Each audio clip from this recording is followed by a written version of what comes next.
And of course, my camera's not open. You're the one that's... You're ready, but I'm not. No, it's just because I forgot that I have to turn on my actual Logi capture device. Hey, what's up, everyone? Hello. Hey, Kaushal, how's it going? Okay. So, first of all, I just wanted to say thank you so much for doing this interview.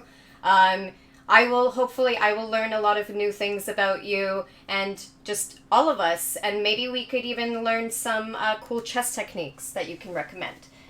Yeah, absolutely. Thanks, Liza. And please, to those of people who are in chat, please don't hesitate to ask Kostya some questions. He would love to answer them. Okay, so first of all, I want to start off with the beginning. So can you please tell us when and how did you start playing chess?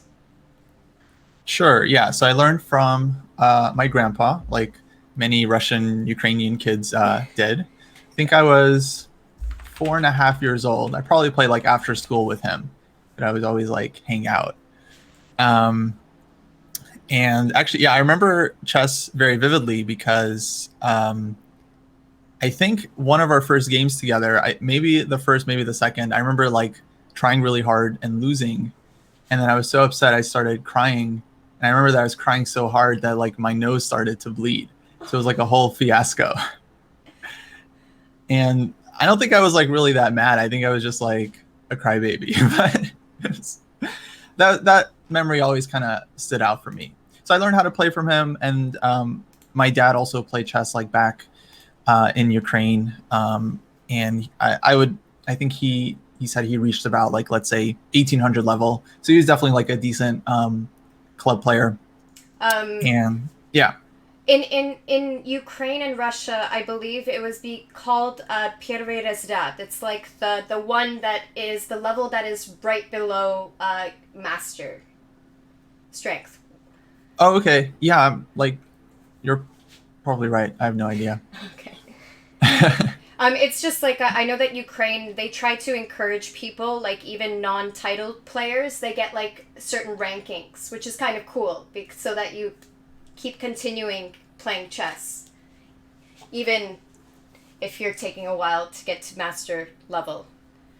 Yeah, I've heard that like first rank, second rank. And we have something similar, like we have Class A, Class B in the US. Okay. I didn't know yeah, that. it definitely makes sense. Okay, so who was your father your main teacher, or did you end up having other instructors? I do know you went to university for chess, right? Like if I'm mistaken. Yeah, that's right. I went to Lindenwood University for grad school, business school, and I also played for their chess team. So I was on a kind of like half chess scholarship. Yeah, I worked with a lot of people when I was growing up. Definitely, my dad was our main coach because my older brother also played. But we worked with a couple of like local coaches. I remember going to classes with like Jack Peters, who's like really well known in Southern California.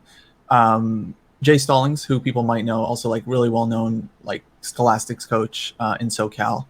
And yeah, I remember working in like a lot of like different group classes. I don't think I had like a really serious coach until I was maybe around like 16, 1700. Okay, and how quickly did you get to 16? Oh, not fast at all. I mean, like compared to today's kids, I was Okay. yeah, very slow. Oh, and I see Chess Dojo Live in the chat. That's probably GM Jesse Cry, who says he went to a camp with Jack Peters back in the day.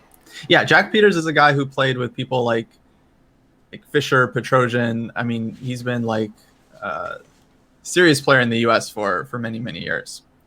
It was probably GM strength back in the day, from what I've heard. Lisa, you're gonna have to read the Russian for me though, because I'm illiterate. Всем доброй ночи. Захватываем английский. Okay, there's just that it's English audio. So I assume, right, that they wouldn't understand. Извини, мы не будем по-русски разговаривать, это только английский stream. So I was just saying that this is going to be in English. That I apologize, we are not going to be speaking in Russian. Do you ever do any Russian streams? No, because I'm not very confident with my you do need to practice and you need to consistently be talking to people, or else you do lose the language, or you just get rusty. Just like in chess, if you don't practice consistently, you do sadly lose rating. I mean, you lose your ability, your strength. Yeah, same. I feel like I could definitely do a stream, but I would just be like nervous about making mistakes like every 2 seconds. I don't really speak it regularly at home. Yeah. Yeah. Well, I wish, hopefully in the future, maybe you will decide to learn yourself. It's a beautiful language. Yeah. It's a chess language, in a way. Yeah, Russian is very fun. I feel like there's a lot of things you can only express in Russian. Yes, but the one issue is, though, for English speaking, a lot of my friends always thought I was yelling. But it's like, that's just how our intonation is. It's just like, no, This is a normal conversation. We're not actually yelling at each other. That's just the language. It's a very like sturdy, firm, aggressive, confrontational language. Yes, exactly. Okay, so there is, this actually kind of has to do with the question that was in chat. Similar to your studying techniques and how you got to your current level, maybe you can explain, see, it says here, what is the hardest skill jump in terms of FIDE rating? So, what was your journey? How was your journey like? For me, there were a couple of moments when I got stuck. I would say definitely around like 1800, and then again right at like 2200, which I think happens to a lot of players. They get stuck as soon as they hit 2200 because they feel like, okay, they hit master, they're good now, and then they don't realize that like the next level of competition is going to be like so much more intense than anything they've like kind of experienced. That I think myself and most players don't realize that in order to just go higher and higher, it just takes more and more work. Like you have to go deeper and deeper into the game. Like every rating point above 1800, 2000 just gets like harder and harder. I feel like that's generally agreed upon. Like I don't think there's anyone saying like getting from 26 to 2700 is easier than like 24 to 2500. I think just as you go up, it just gets steeper and steeper. For me personally, I think I got stuck at 1800 mainly because I wasn't really comfortable with like calculating in dynamic positions, and so I would end up playing like the safe move in a lot of positions, not taking my like active chances, and then losing games because of that. So once I kind of got over that, I feel like I jumped up very quickly. And my coach at the time, I was working with Grandmaster Varakobian. We worked a lot on like I would say like playing more dynamically in positions, especially like in defense, trying to take the initiative, being willing to sacrifice pawns, playing for the initiative, keeping the attack, calculation, being precise. Once we really got into all that stuff and working on it, and like me doing a lot of like exercises at home, I feel like that's when I started to kind of like really advance up. And then for the slump around 2200, I would say it was basically the same thing, except to a much more intense degree. I felt like I had to completely like push myself in terms of like calculation and playing dynamically more than ever before. I feel like I had to completely change like my my approach to the game. Especially when you get to a higher level, fewer people are making mistakes, like tactical mistakes, and it's mostly about grinding the position, right? Or creating these really outstanding attacks that your opponent cannot necessarily defend against. Yeah, like in most of the games at a higher level, they're not going to be just blundering simple tactics and letting you win the game. So it's really about the player who kind of builds up a more like a healthier position. Could be like more active pieces, better pawn structure, Right. more space. And there will be chances during the game players make mistakes. And so it's just the person who wins is going to be the one who kind of snatches upon the mistake in a more effective way. Right. I actually have a question, because this is for even my own personal gain. I do agree with you that getting stuck. I would say that I got stuck for around 2 years between 2000 and 21. Like, I just couldn't get above 2100. I was just stuck at 2000 level.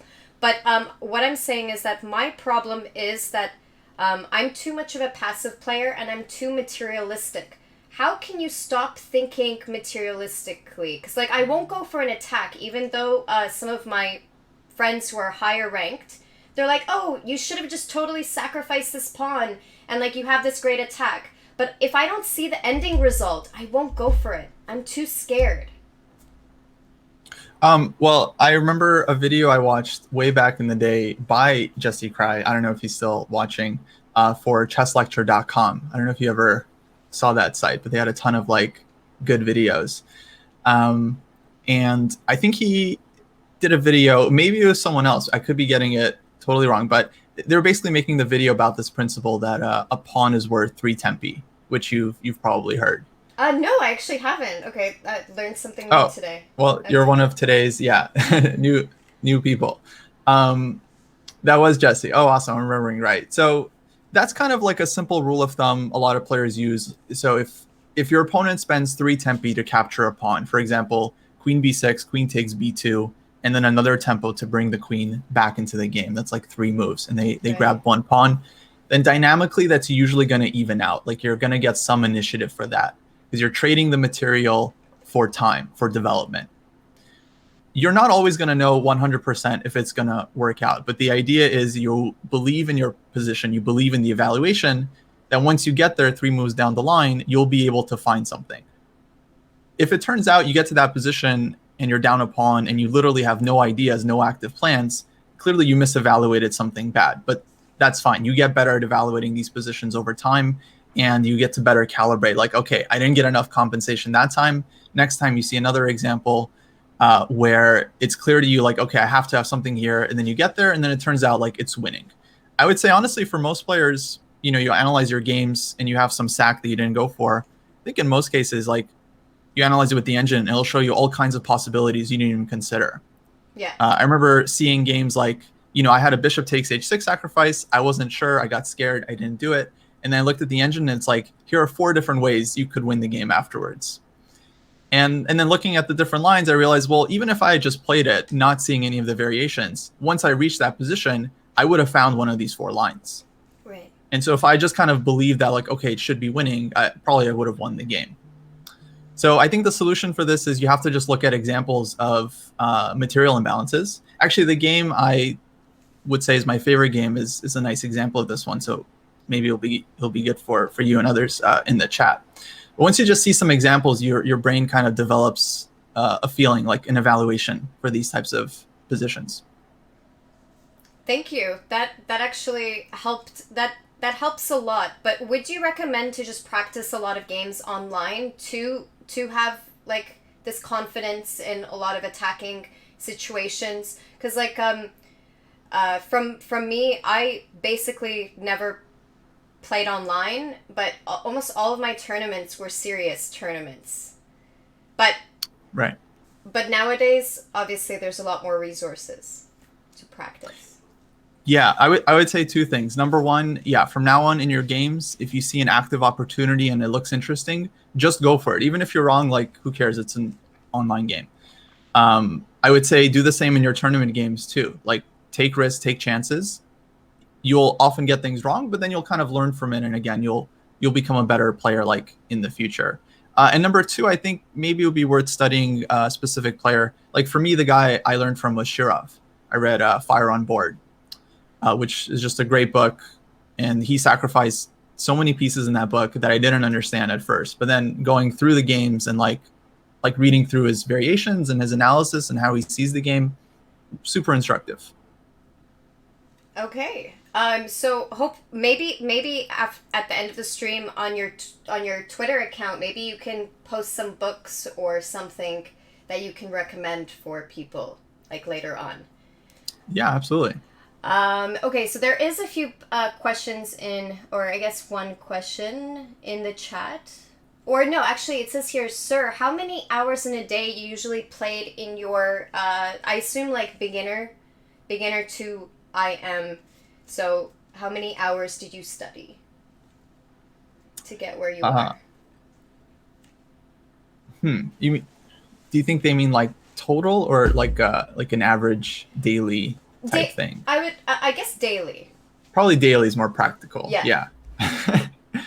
I would say the periods when I made the biggest amount of improvement, I was probably spending like maybe 3 hours a day on like really serious work, like either so not watching videos, like either I'm calculating or I'm like playing through a game and I'm like really involved, or like analyzing a game. So like 3 hours of like actual chess work, like it's not fun. It's often like not easy. And then outside of that, like maybe another 2, 3 hours of what I would call like fun work, where like maybe watching commentary, like you're still engaged, but it's obviously not taxing. You still learn stuff. Or I've always enjoyed like watching opening videos. I think most people do just because it gives you like fresh ideas, and usually they're pretty like interesting in the way they're presented. So I would also consider that kind of like chess candy.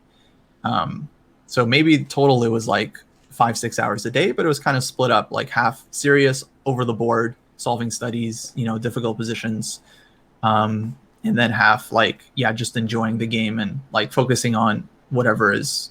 Because I remember right when I was getting up there was when St. Louis started streaming the U.S. Championship with like Yasser, Jen, and Maurice. And I would watch that for probably hours at a time because I felt like everything Yasser said was incredibly instructive. He would always just talk about the structures, how to play different positions. I also learned a lot just from the way he looked at a position and came up with what is the most natural move. Like to me, whatever Yasser thinks is the most natural move in a position is like automatically an instructive move. Mm-hmm. I think he has that much class that like he deserves that respect. And then Jennifer would always come up with like interesting stuff as well and things about like practical chess, time management, and I think Maurice's stuff is always interesting and fun as well. Oh, you have the Yasser books. Nice. Yeah, I actually really like his. Yasser is a very great author. He has this type of way of talking in his books that doesn't make it seem boring. Right.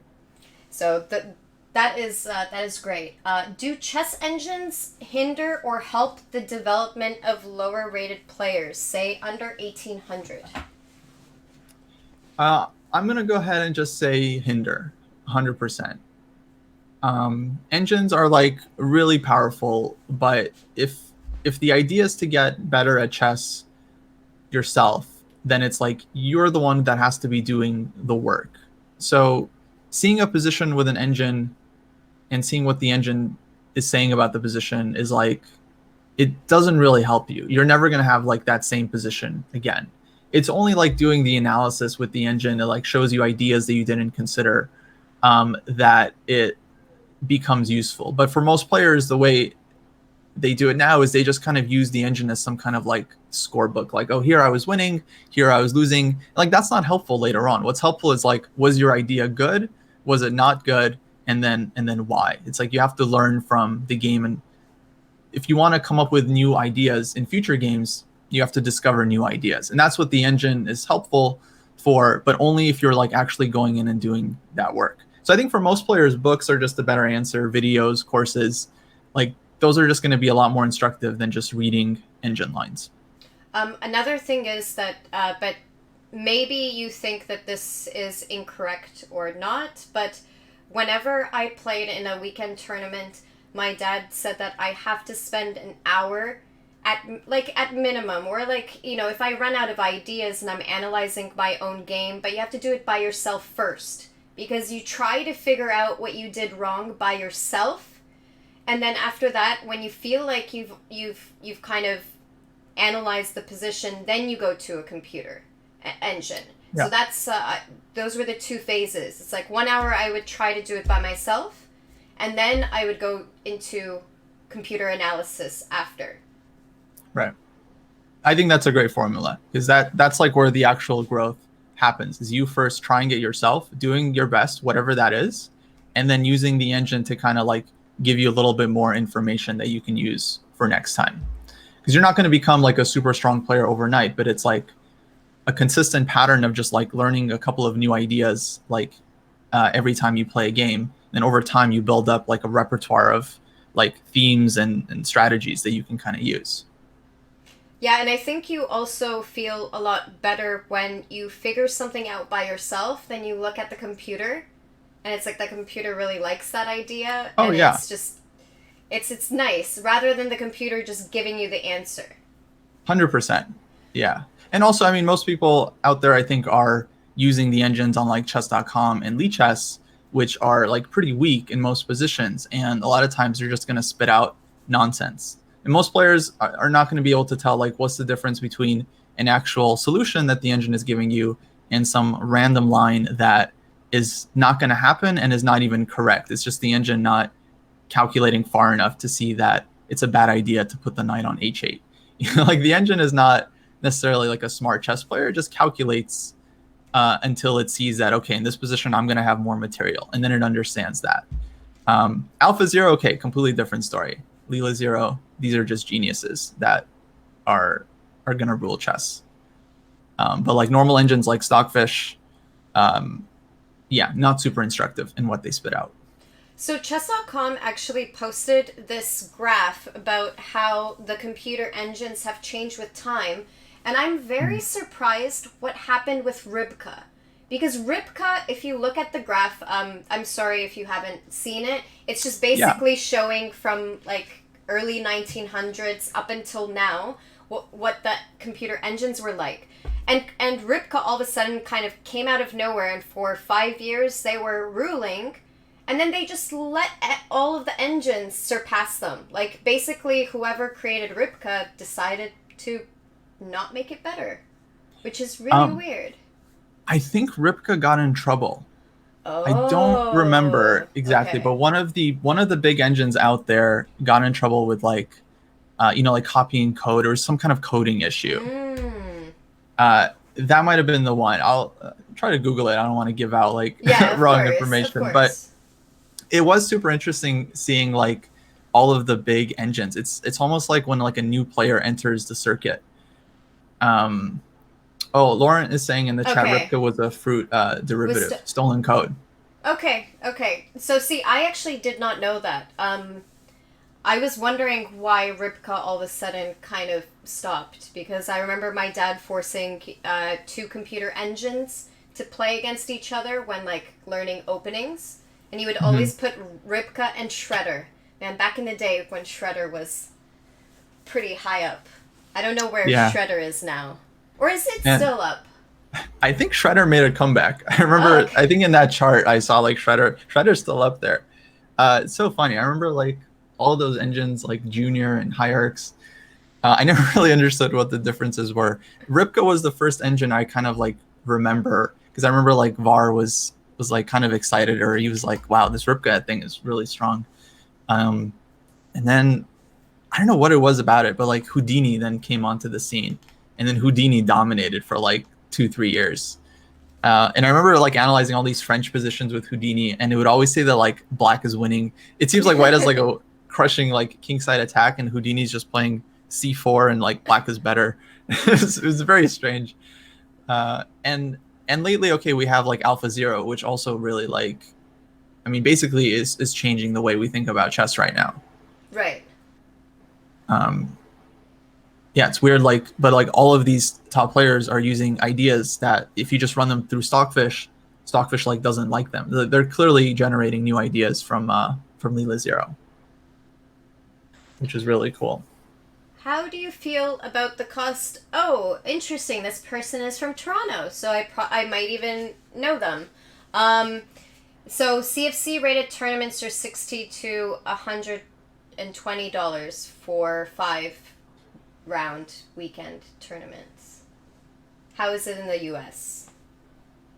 I think I feel like basically the that's same. not bad. I mean, honestly, I've been an IM for, so it's been a few years since I've paid like an entry fee. That's not like Oh, right, a right, DM norm tournament. right. Um, but I feel like that's pretty reasonable for a weekender. I mean, especially if there's prizes. Yeah.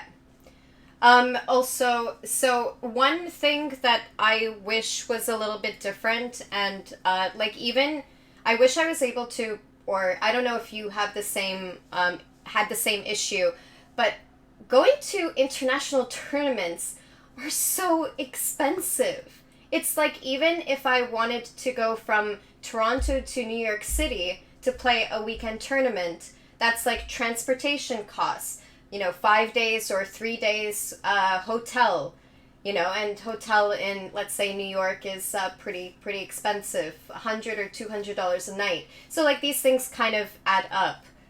I have to um, ask a silly question. Which side of Canada is Toronto on? Toronto is like basically it's just 10-hour drive from New York, so it's on the East Coast. Oh, it's pretty east. Okay, Yeah, it's okay. it's just 10-hour drive. Gotcha. And um yeah, no, it's crazy. it's that's one of the downside. That's one of the downside of, I would say, tournaments. I wish that they could be more affordable, or if tournaments had more sponsors, which I think in Twitch is really helping chess, and hopefully more sponsors are going to start reaching out to tournaments, and tournaments can start being a little bit more affordable. Titled players can get more. Um, uh, what is it? What is the term called? Conditions. Conditions. There you go. Yeah. Conditions. Mhm. I do have a question that I would like for you to say. So, outside of actually studying, so what is your fond memory of chess? But, like, we're not talking about studying chess. Like, I want maybe a really nice memory, or if you met someone that you at a tournament, just something that is non chess related in a chess tournament, or something fun. Sure. Yeah, I mean, I would say like all of my best memories from chess tournaments is always like just like playing Blitz and Bughouse outside of the rounds. One of the better experiences was the this open tournament called the U.S. Masters, which is held every year in I think North Carolina.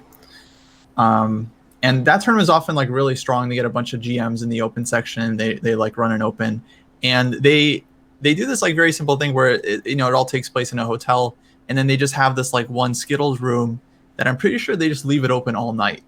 So if you want to just hang out there all night, and they stock it with like food and drinks and stuff, and they just do that as like small thing for the players. And yeah, I remember one year we were hanging out in there like every day. Players would come in. Some would drink. That would be fun. Most wouldn't. It was mainly just like a good time, especially like after the tournament, like um, hanging out with everyone. It's so relaxing, like after the stress of like a real OTB tournament, where you're just like working 10 hours a day and like hating yourself, hating your opponent, winning, losing, like roller coaster of emotions. And then you get to just like relax with some Bughouse. That's always the best time.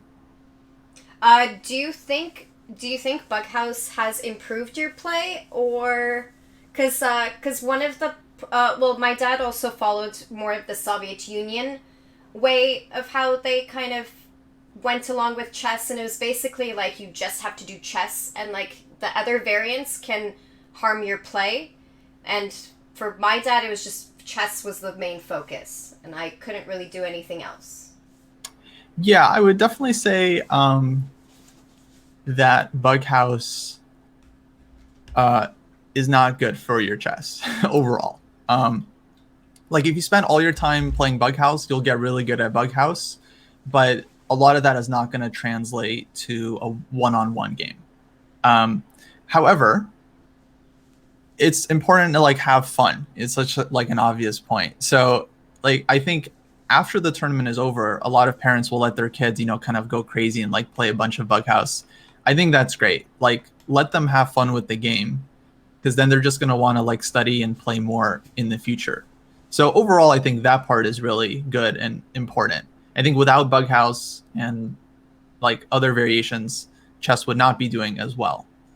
But yeah, I don't want to say like, oh, it's okay to just play Bughouse all the time, like before a tournament, and then expect like you'll do really well. Because to me, they're kind of like different games. But Bughouse. One thing that I would say is that it's really good to visualize tactical patterns. Like that you can place this knight and it will fork the king and the queen. Let's say, for example. So it does, I think, help with tactical knowledge. But if you get to a really high level in Bughouse, though, people are sacrificing pieces all over the place. And when I watch the 2800s in Bughouse on chess.com, I just don't even know what's going on. They're just kind of like... yeah, I mean, I'm no Bughouse expert. In fact, I'm basically a Bughouse like fish. But it definitely helps with your tactics. I also just feel like Bughouse players often have to be extremely like practical. Like they're not necessarily thinking just about tactics the whole time. They're also thinking just about like the structures around their king and where they're getting mated and when they're not getting mated, which is not really like a calculation thing, but more of like I guess like an evaluation thing. Intuition, maybe too. Intuition, yeah, because they're also just playing like blitz and bullet, so it's not like you're really developing your deeper thinking. Yeah, the Crazy House and the Bughouse community is crazy strong.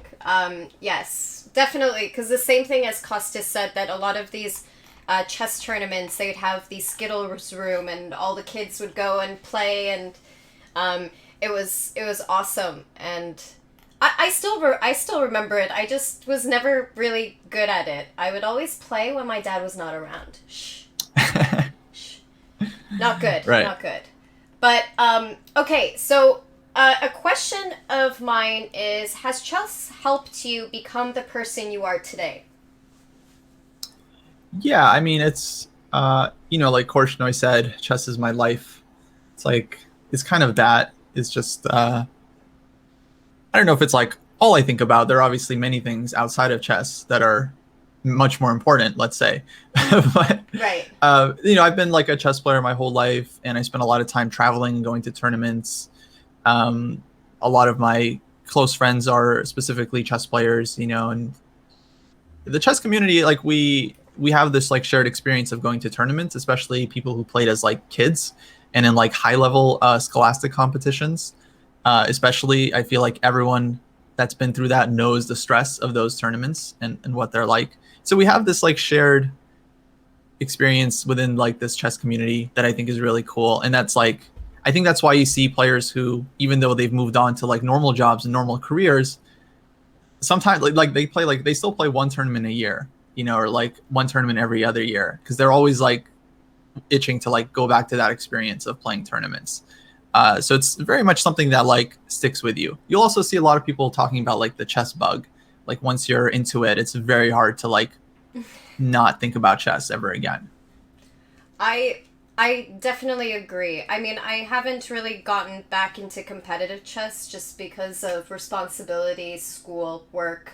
But I definitely know that I will get back into it. And I also hope that you get back into it competitively, because you're a strong player, and I know that you can go far. Oh, I've been playing. Oh, no, you have been. Okay. Yeah, good. I played like earlier this year. Okay. I had good. a tournament like that was canceled because of Corona, of course. Right. But right. Hopefully tournaments come back. I heard that in September we're gonna have the National Open in Vegas, which if that goes down, that's always like an awesome event. Okay. So I hope it happens. Well, I'm very glad that you are keeping up with it, because I know that you also do teach chess. Because see, for me, I have a lot of students per week, and on my spare time, I don't always want to do chess. So maybe if I start having fewer, well, the idea is that once I finish graphic design, that I'm going to have fewer students, so I can actually get back into competitive play. Yeah, I saw you had a tweet that you want to play for Canada's Olympic team. Yeah, because I quit at the age of 18, and I was on the team at age 17. So it'd be nice to get back onto it. And you should try to get onto the It's a bit of a hard goal. It's a bit of a hard goal, but I think you're talented, and but of course, as I said, we're kind of, we have responsibilities, so we can't do chess 24/7. Yeah, no, my only route to the Olympiad is as a coach, or if I move to a different country. Right, but since you are you were born in Ukraine, right? That's right. Yeah, so sadly, if you switch over countries to Ukraine, I mean, I don't think it's going to be any easier. So, or Russia. Well, I guess you wouldn't go with Russia though. If you Yeah, were no, born in I Ukraine. actually I was thinking about Ukraine. Like, yeah, it wouldn't be any easier in Ukraine, which is funny. Um, but well, okay, the Olympiad isn't everything. No, Maybe I'll honestly, go one day. But it does sound like an awesome tournament. So I feel like that's an amazing goal to have. it is. What's really fun about the Olympiad is mostly that so many strong players are just coming together, and there's a lot of like events outside of the actual tournament that are created. So you're basically in this community of people with a lot of similar interests, which is nice. Which is really nice. You have a lot of stuff to talk about, just kind of chess, traveling, coaching, etc. Yeah, I would imagine very much like the World Series of Poker. Absolutely.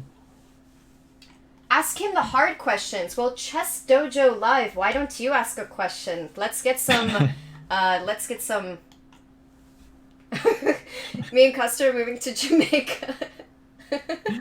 Yeah, no, so down. Somewhere tropical. That would be nice. So who is your chess idol and why? Chess idol. You That's could a tough question. You could state multiple. Of course, you don't have to just stick with one. If there's a group of, or if there's a type of chess player, like I don't have an idol, but I really like the old chess players, just because they didn't have all of this easily accessible chess stuff that we have now. You know, Lee Chess and Chess.com. So that's why I like the classical players. I mean, from olden times. Yeah, no, that makes sense. Actually, it is a tough. This is a very difficult question for me. I agree with the hard questions.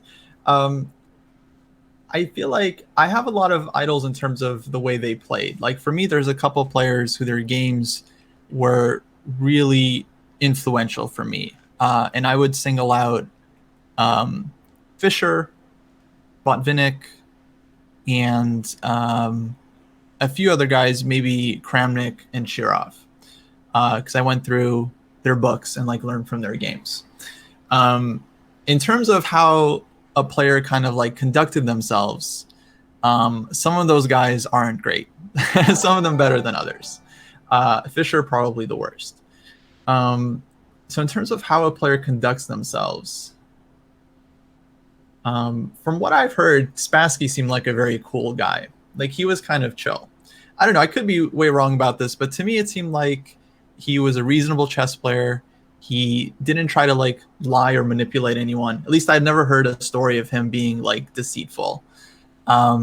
He was willing to play with Fischer like in the bunker, you know, wherever Fischer wanted. Like very kind of like, you know, let's just get the match over with. Like wasn't, you know, eventually, okay, he started losing the match and he started complaining, but probably he was put under some pressure. But he always seemed like a very chill and down to earth player. I remember this joke that I feel like it was Melik Kachin who said this one. He has a very good Spassky story, by the way. Total sidebar that he mentioned on his interview with Perpetual Chess about playing Spassky.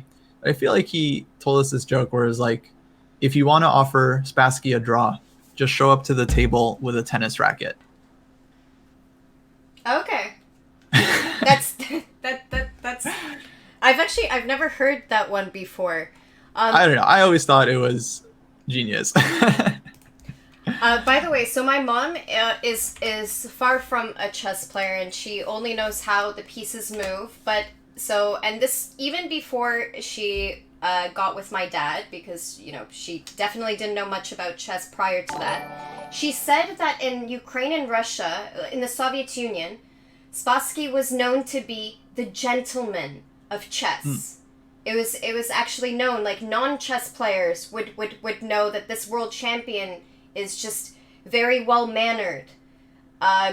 Just like the way, I'm not saying, obviously, there are a lot of well-mannered grandmasters and world champions, but yeah. Well, name one. Wait, I like Anand. Okay, Anand, yeah, I is was going to great. say, very well-mannered. Kramnik. For the most part. Okay, I haven't really seen him get angry, so I guess, Magnus can be nice too sometimes, but I know that he can, but you know what, he's number one, so there's a lot of, like, pressure on him. If you're number one, you're expected to never lose, or you always are supposed to win the people that are below you. When you're number one, there's just all of this pressure. Oh, right, Ivanchuk, exactly. Yeah, I would say Magnus is pretty good overall. Navarro, Ivanchuk, I would say definitely the big ones that are like the nice guys of chess. Okay. For sure. I've never met Ivanchuk, but I have briefly met Navarra. Pretty nice guy. Yeah, he just has a book out, and I bet it's amazing. I haven't read it, but I'm sure it's fantastic, and so people should look it up and just buy it, because he's like just like one of the nicest guys in chess. And apparently the book is like 650 pages. Like, you just know it's going to be filled with, like, if you just want to lock yourself in a room for like 3 months with that book, you'll probably get a lot out of it. That would be my bet. Okay.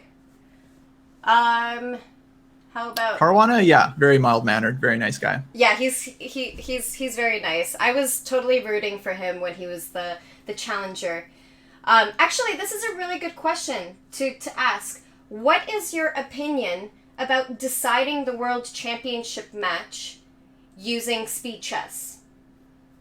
Oh, like in the rapid tiebreak? Because I was very, especially with Fabi. So he was very, very strong in the classical game. I mean, didn't allow, it was equal, right?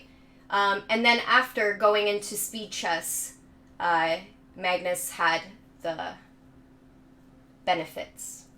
Well, I definitely agree with the idea that the world championships should be separated. Like, there should absolutely be a rapid world champion and a blitz world champion and a bullet world champion, and even hyper bullet if people want, because that's definitely like a thing too.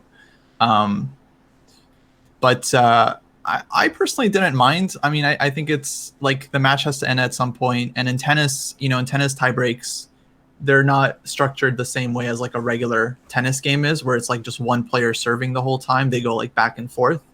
So that's more of like a rapid format compared to like a tennis set, if you imagine. And people seem to be fine with that. So I don't know. I think you have to. I mean, it would be fun to just see like an endless match of draws where they just like, like you have to win by 2, right? Or they can, because the thing about doing the classical games is if you do it at a certain point where it's like, okay, next player who wins a game wins a match, then someone is always going to have an extra white. And that's kind of unfair. Even if the player with black wins the game, it's like the fact that someone gets an extra white means it's imperfect. So you always have to kind of like win by 2 games. And that means that the match could just be endless. It can be like a Kasparov-Karpov thing where they have to end it. So that's probably just not very practical. As fun as it would be, but I also feel like at that point, then it just becomes like a stamina thing. So it's also not the same as just like a 12-game classical match and the winner will win more points. If we forced like Caruana and Carlsen to play like 100 games, yeah, Carlsen like might crack and blunder something at some point, and then Caruana would win, and then I don't know. It wouldn't exactly be like, in my opinion, more legitimate than like Magnus winning in a rapid tiebreak. Okay. To me, there's no perfect system, and what we have right now is concise and exciting. So okay, I'm fine with it. Well, I guess maybe the people who were a little bit upset about Magnus winning, just because I have to admit that I was on Fabi's. I was Team Fabi for that Same. one. Yeah. So I just felt a little bit bad for him that, you know, like, especially all of the effort that he put into even tying, because I do know that Fabi doesn't have the greatest result against Magnus. So for him to tie all of these classical games were good. Yeah. I think was a very, very good achievement for him. So Yeah, he definitely played well. yeah, so that's why I was a little bit. So guys, does anyone else have any? I do have some. I do have some other questions, but they. Oh, actually, you are a chess instructor. What type of teaching methods do you use? Okay, good question. So I do a couple different classes now. Sometimes I'll work with like individual students and we'll create some kind of training plan. Like you're going to read this book, you're going to work on this course. We'll look at their games and kind of figure out where they're at. A lot of students are very similar to one another. You know, they have different problems, but they kind of have to just study the same sorts of things. But I also do like some group classes. Recently, I've been doing a lot of training over at Chess Dojo. Shout out to the Chess Dojo folks, where we'll do these like classes in Discord that are like these group training sessions. And for those are a bit tougher because it's like a group class and players are of like different levels and they have, you know, really different ideas about the game. So it's hard to like teach everyone The same. in like a really concise way. Yeah, exactly. So those lessons have to be quite broad and very like universal topics, in my opinion, like how to calculate, how to evaluate positions. You know, we can't like look at Sicilian dragons because not everyone plays the dragon and is not going to care. Whereas with like an individual student, I think we might do more of that like specialized work, just looking at the exact middle games that they're going to play, King's Indian, Najdorf, you know, Grunfeld, whatever, and then learning kind of more about those positions. Ooh, there's a interesting question in the chat. Would you recommend books and setting up positions on real boards, or just Chessable, Lichess, etc.? Yeah, great question. I feel very strongly about this. I mean, if you want to play like over the board tournaments and you're like a tournament player, then some of at least like 50% of your work I think should be on like a real board, especially like the serious stuff. So if you're just doing like simple tactics and drilling tactics, I think the screen is absolutely fine. And it's probably easier because you can do more puzzles in a shorter amount of time. Right. But if you're working on your calculation where you're actually trying to uh, work to a point where you're like seeing further, you're seeing more moves, you got to just like sit at a board and like just push yourself for an hour a day for like 3-4 weeks. And then after that, I think you'll definitely like already just be feeling improvement, like you're calculating better, or just like more fluid, a little bit faster. You're definitely going to improve your visualization to the point where you'll be seeing deeper. So that's for like calculation. If it's for something like more learning, like going through a course on Chessable, then I don't think a board is necessarily so important. But it is nice, in my opinion, to play through some games, like a game collection, on a real board. And what I would do is I would often Books. put myself in the player's shoes and like go through their variations, like what they calculated during the game, and trying to visualize them myself, just to see like, okay, what would it be like for like me to be in Kramnik's position right now, calculating these variations? Like, would I be able to see this 4 or 5 move line that ends with a tactic? And then just trying to visualize that in my head. And a lot of times it would get fuzzy. Like, even though I know the moves, I still can't exactly see it on the board because it's still just like, wait, I thought this piece is still here, and then it turns out, oh, it's gone. And so you really have to do that work to kind of like build up your visualization. So you can even do that going through games, which is usually considered like more about like learning strategy. Yeah, and I think when you put something on the board, it's also important to try not to move the pieces, right? Because like as you mentioned, you have to practice your the calculation in your head, because when you go to a tournament, I mean, you can't do takebacks, you can't ask Right. them to please leave the board and start like calculating things. One of my students, this was a year ago. He just got into chess and he was mostly playing on a 2D board, and And then we started having lessons in person, and he was just like, this is so much different. Like, just visualizing. He was so used to a 3D board. Sorry, a 2D board. But then when we were doing lessons, and then he actually played in a tournament, and he said that it was easier for him to close his eyes and visualize the 2D board in his head than actually playing, because it's just that he didn't have that experience of playing much on an actual over-the-board, and he really did want to play an over-the-board chess tournament. So then he changed his studying style. He started reading books and putting the positions on, also practicing openings on the actual board rather than on a 2D board. Yeah, it depends on like what you want to be working on. If you're just an online player, then I don't think a physical board is necessary at all. Yeah, it's just because then a lot of players have trouble going from the other way, from 3D to 2D as well, and getting comfortable with that. Although I think usually it's easier, but I don't know if it's actually easier. It's just what I've heard. When are we going to see a Kostya Chessable course?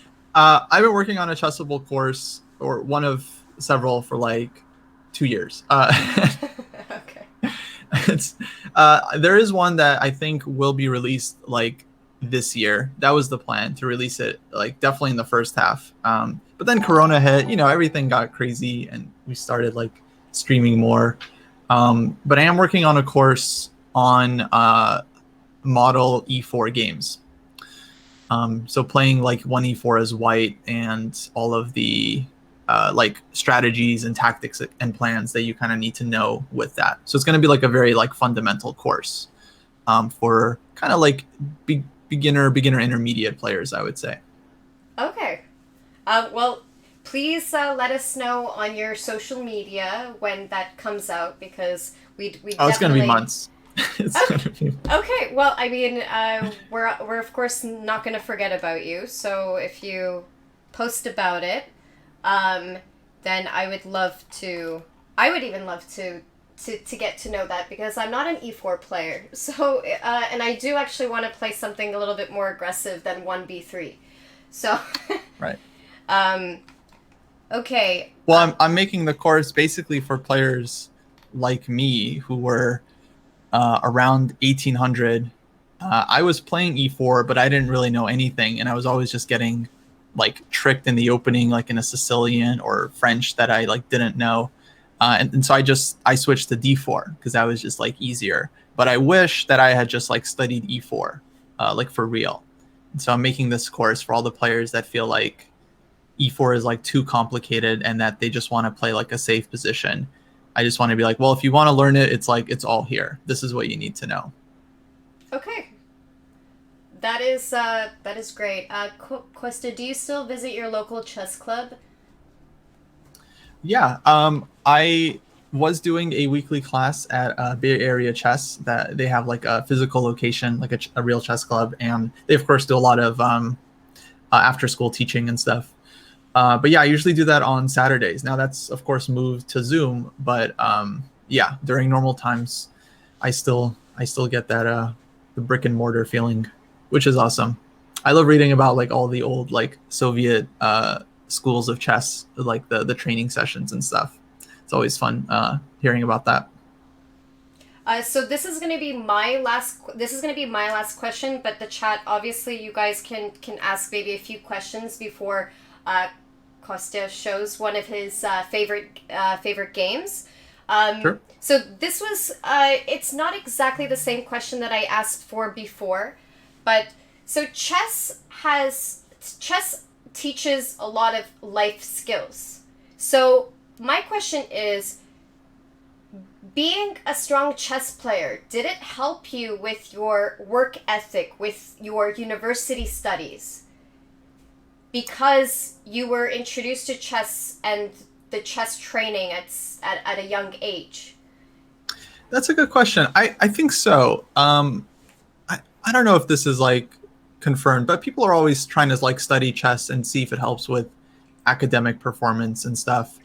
And like intuitively it feels like it does, but I don't know if there's been actually any like super serious studies that everyone agrees about. Like, okay, here's exactly how chess benefits the average kid. But anecdotally, it feels like kids who learn chess at a young level or at a young age, they kind of learn how to think critically early on, and they learn how to like sort through choices and kind of think about consequences and like deductive thinking, inductive thinking, like all these different patterns, and like they're basically learning logic, like logical skills. Yeah. When they're first learning chess, they're doing a lot of calculations like, well, if I have these three options and then I can't go here and here, well, then I must go to that third option. So they're learning that kind of thinking at an early age, which I'm sure you can learn through other games and stuff, and many kids do. But to me, chess was the way that it happened for me. So I feel like that's kind of the main advantage that I felt and I've seen in different kids. So that's definitely helped. I mean, there's also aspects of competitive play that are probably useful for personal growth. That I think you would get with any other competitive game or sport. Things like losing, having to deal with loss, coming back from that, having to like believe in yourself and having self-confidence. These are things that are just important, like all around. And if you don't play any sports or any games like that, then yeah, it's hard to develop that, I would imagine. So to me, chess, like most other things, is going to be like a very useful and productive hobby. Okay, there's two. Do you enjoy regional variants like Japanese shogi or Chinese? Like I guess Chinese chess? Is that what? Oh no, I guess that's a different game. Yeah, I'm not familiar with these games, but I did learn a little bit about Go because I watched that documentary on AlphaGo, which was the predecessor to AlphaZero. And that was a really cool documentary on Netflix. And so Go definitely seems like a super interesting game to me. And I played a couple of games. I'm not great at it, obviously. I'm pretty terrible. But I could see myself in a different lifetime getting into Go and trying to become a good player. I would actually, I don't know if Kostya, if you're into board games, but I would really recommend you to try getting into that, because what I've noticed is that definitely what I've learned from chess can then be implemented in a lot of different board games. But I think your type of board games would have to do with strategy, like strategy logic. Like those would work very well. Right. Yeah. To be honest, I don't love board games. I think That's okay. chess has just always fulfilled that part that I needed, and like every other game is just, it's not like boring, but it's just like I'm out of emotional energy to invest in any other game.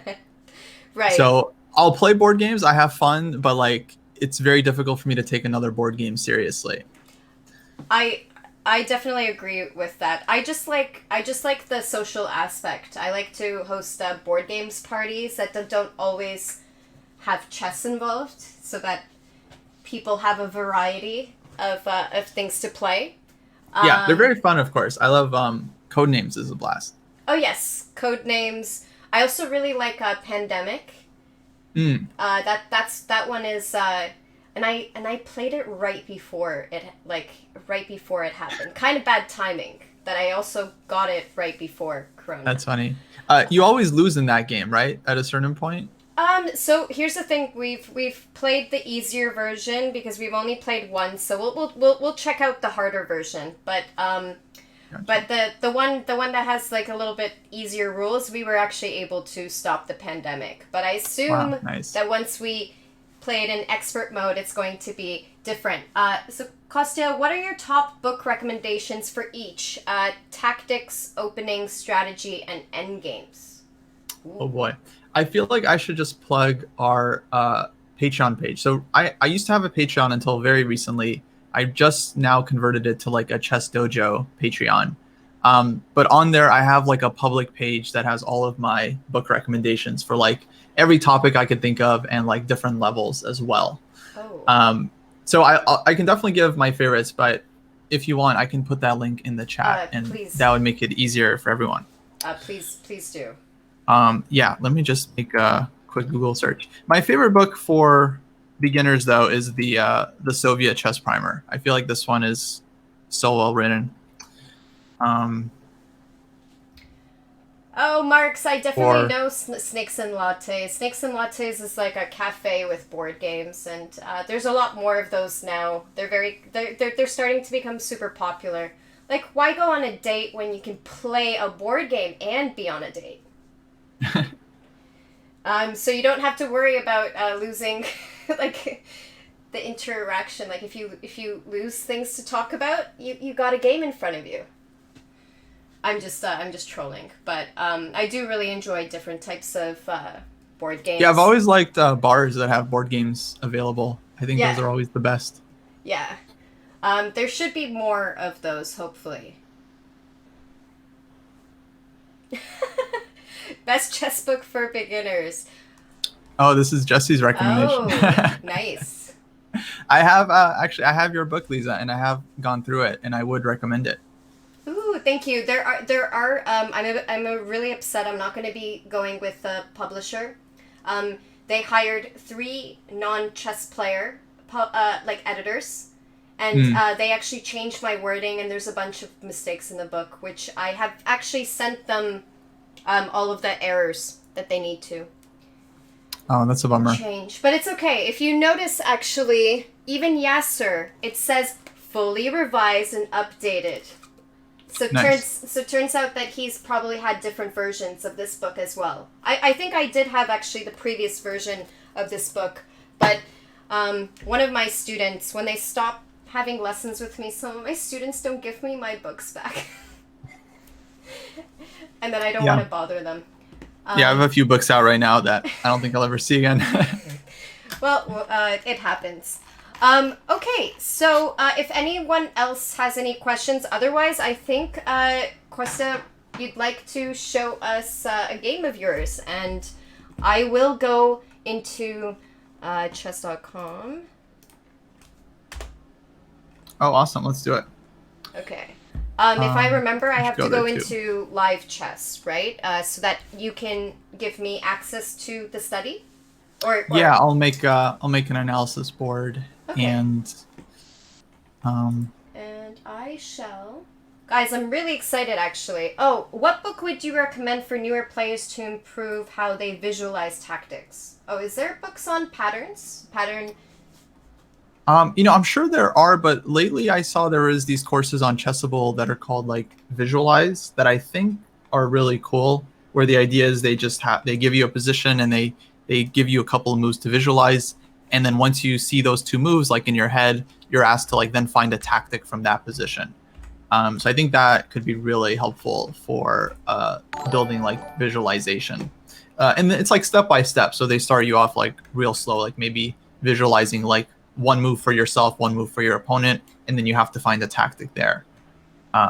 So yeah, hopefully that works for you guys.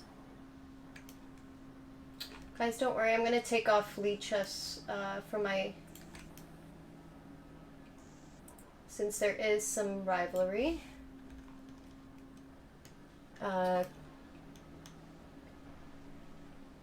So I am not putting the notation because I was just thinking that if people want to follow along, maybe you can post the link in the chat.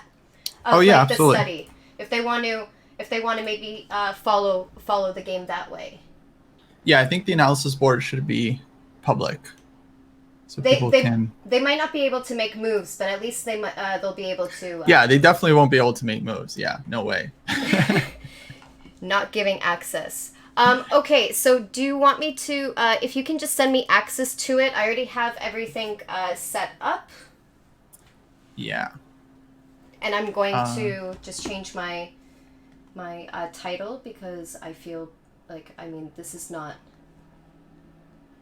I assume chess.com won't mind if I stay on a Lichess stream. But I'm just going to change my name. How do you do that? Okay, there you go. Hey Hakeem, thank you so much. So you missed the interview part, but you can still ask questions about the game though. So So I have a question. Do you want me to show my personal best game or like my favorite game, like that I enjoyed? Actually, why don't we ask the chat? Yeah. Maybe we can ask the chat what they prefer. Yeah, let's do a poll. I actually don't know how to do a poll on Amadeus. Do you know? Do you know? You type. I know this one. You type /poll and then you just hit enter, and then it. Oh, mod you? Okay. How are you take not? care of it. How are you not a mod? Amadeus Burrito. Whichever game is more instructive. Okay. Okay. Let's see what other people believe. What other things? Some people might who knows? Some people might enjoy your game just because it's, some people, it's hard to also understand Grandmaster games. At least I don't even understand a lot of Grandmaster games. But you could, but you're really good at teaching, so. Yeah, I would definitely lean towards showing my favorite game. Or the one that I personally found, instructive. Okay. That's totally fine. So if you can just give us straw poll works. Is there a has the poll? No poll. Cancel the poll. Okay. Yeah. Let's do so Kostya is would really like to show an instructive game by which chess players? So I hope I'm in the I hope I'm in it. Yeah, I see you in there. Okay. Okay, now the question is, do you want to guess moves at any point, or do you not care? Actually, I think it would be good to have some guessing ones. So I definitely wouldn't recommend some super hard variations like six move calculations. Yeah. But we'll keep it simple. Whatever you feel. Okay, so I'll just have the game like side by side, and I'll just input the moves. Okay, perfect. I'm gonna quickly use, but you can definitely start. I'll just be back in 1 minute. Sure.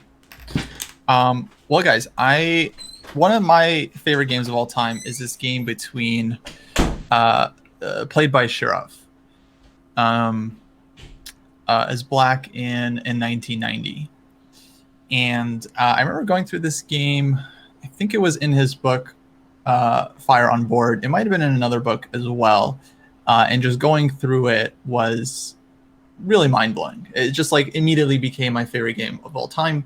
And I would say it's still probably still remains my favorite game. Now, actually, guys, give me an idea of the level that we have in the chat right now. Everyone post your what's your online rating estimate, just so I know who I'm dealing with here.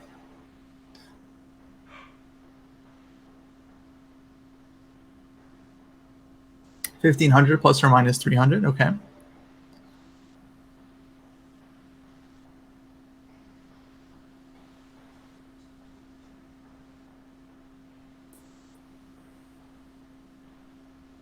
$1,600, 1,700. Wow, you guys are like really close to one another.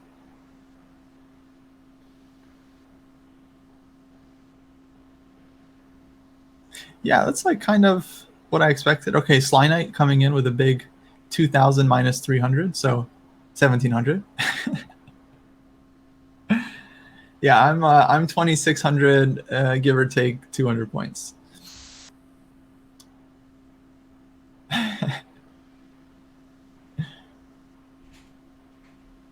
Yeah, at the time of this game, Shirov was actually 2,580. So this was 1990. So Shirov was definitely quite young back then. He was one of the young guns. If you guys are not familiar with any of the players from like the 90s, this was the time when like Shirov came onto the scene, Kramnik, Anand, Ivanchuk. It was just like a huge explosion. Kasparov and Karpov were still the guys dominating at the top. 1990 is like the year of the last Kasparov-Karpov World Championship match. But then there was all of these new players in the next like 5-10 years, many of whom are still in chess today. Topalov is another one that started coming in right on this around this period. Now Shiro's opponent was another one of these players. It was Joel Lautier, who was very, very strong, but he actually quit chess some time ago, so he hasn't played in many years. Anyway, so Shirov in this game is playing black, and yeah, actually both players were rated just around like 2580, 2570. With some rating inflation would mean that they would be like, I mean, basically like 2700s today, I would say was their approximate level. Liza, if you're following, I guess we should be looking at it from Black's point of view. Yes. Let's flip the board. Yeah, perfect. I thought it did it automatically. On Lichess, it automatically does it. Oh, it does it for everyone? Yeah. Oh, that's nice. So G6, Shiro goes for King's Indian, Bishop G2, super safe system, D6, C4. He's going into King's Indian? Or maybe... That's right. Or, okay. Maybe Sicilian later, like, could play C5 technically, but I don't know. Yeah, C5 is definitely a move here. It kind of leads to different types of positions. Right. He goes for Knight C6, which is kind of like the old main line, where Black's plan is usually to go like A6, Rook B8, and in B5. Definitely tried and tested, like it's still around today. So Knight C3, A6, H3. I think both sides here just like normal moves in the opening. Bishop G5, H6, drops back to E3. Now at some point he might get like a tempo with Queen to D2. Black goes Rook to B8. Oh, Paul in New Jersey is asking, is C6 playable there? Yeah, definitely, Paul. There's like many ways of playing these structures. There's lots of lines where Black goes like C6 and then like brings the queen out to B6 or A5. Knight will go to like D7 or A6 even. And then Black can play for like E5 as a typical plan, or like A6, B5. Personally, I like Knight C6, Knight C3, and going for E5 in this position. This is kind of like the modern trendy line that has like a ton of theory. But yeah, tons of options for Black overall. Okay, so Rook B8, like just following the plan. White goes Knight D5. Interesting move. Like if Black takes this knight, White gets these very strong double pawns in the center because they just take so much space. The knight will have to move, and White will get like the rook in on the C file and just be better. So okay, Black doesn't take. He instead goes B5. And just playing for counterplay, totally normal. But this allows White to take on F6. And I guess first question for you guys, how should Black recapture here?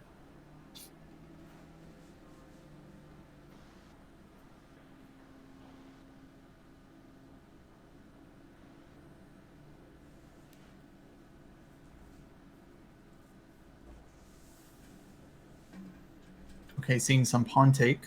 E takes F6. Open E file for Black's rook on F8. Yeah, pawn.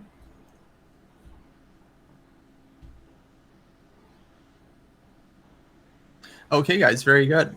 I guess there's lots of reasons to consider EF6. Simplest one is that pawn on H6 is just hanging. So if we go bishop takes F6, White is going to just take this one, and Black doesn't really have much here. I mean, we can take on C4, but these pawns are not going to be of equal value. Also, rook is kind of hanging. So we kind of have to go E takes F6. Positionally, it's not awesome. But Black will play like F5 one day and open up the bishop. And yeah, we do get the open E file. But of course, this was the plan already from back here. Like Shirov would not have played B5 without anticipating takes. And so he was willingly going for this pawn structure because he wants to, well, he's playing for activity. He values piece activity over the structure. And that's going to be kind of like the underlying theme in this game. which is why it was very, how to put it, forming for me. It's really, really instructive. Well, okay, white goes, c takes b5. And now, yeah, the strategic recapture here would be like a takes b5, like capturing towards the center. But of course, Shirov takes with the rook.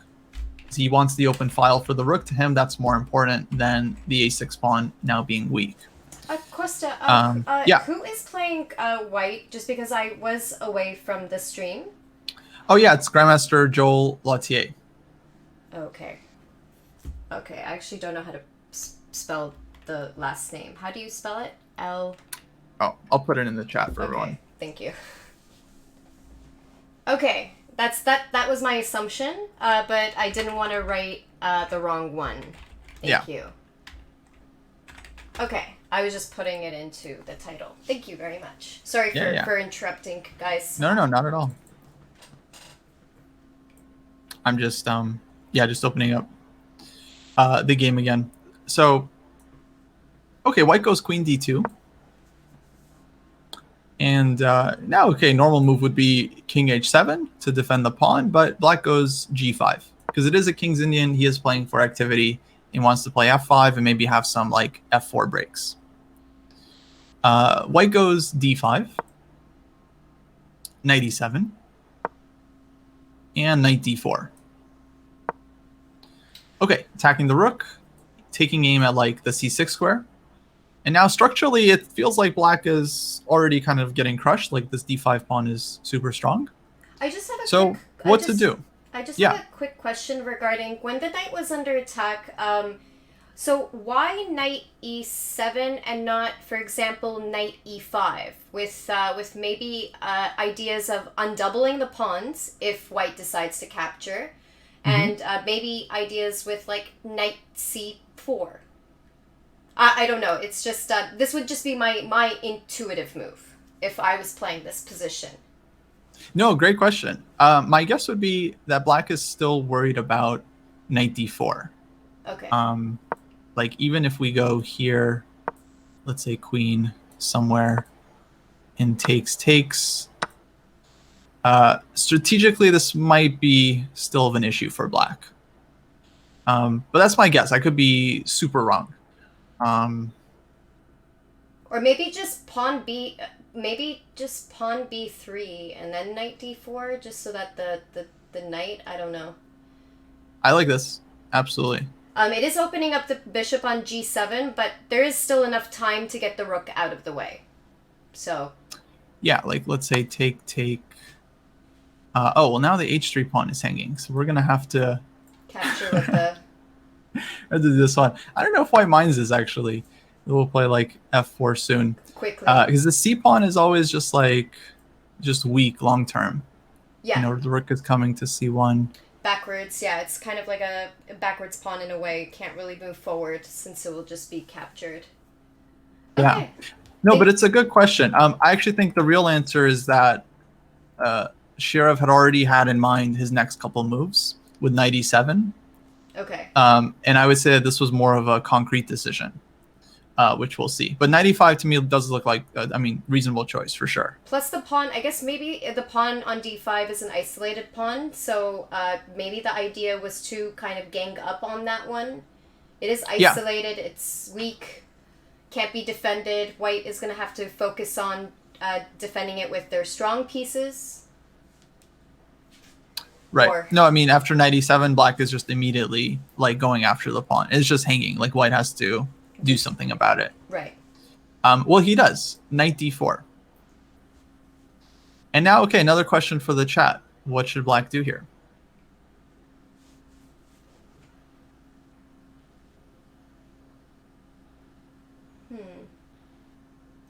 There's so many options. Okay, yeah, Liza, maybe it would be good for you as well to try and try to think about what you would play.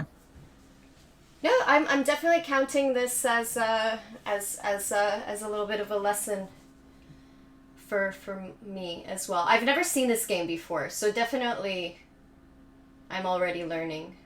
Oh, great. Yeah, this will be fun.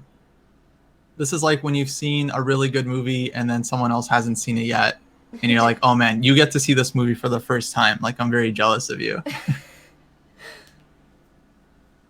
So my first, and I don't know about everyone else. My thought is to play like Rook B7 to maybe protect that weak pawn on I don't know, on C7, and maybe get the queen involved, Queen B8. But then B3 can just simply, I don't know. I think maybe Rook B7, Queen B8, and just trying to play like A5, A4, something like that. Just attacking on the queen side, maybe. I don't know. But we'll see what is played. Yeah, I just want to give people a chance to get their guesses in. Because when I was going through the game, I would say this is basically like a story in 3 parts. This is probably the first part.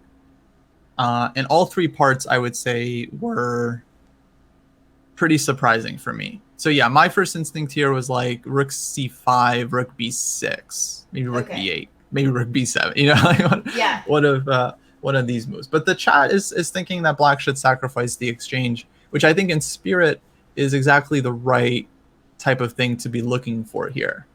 Because if we just play a strategic battle, we're just worse long term because of the C file, the bishop on G2, the C6 square, the pawn on D5. This is just always going to be a problem. Yeah, B3 just shuts everything down. A pawn is weak.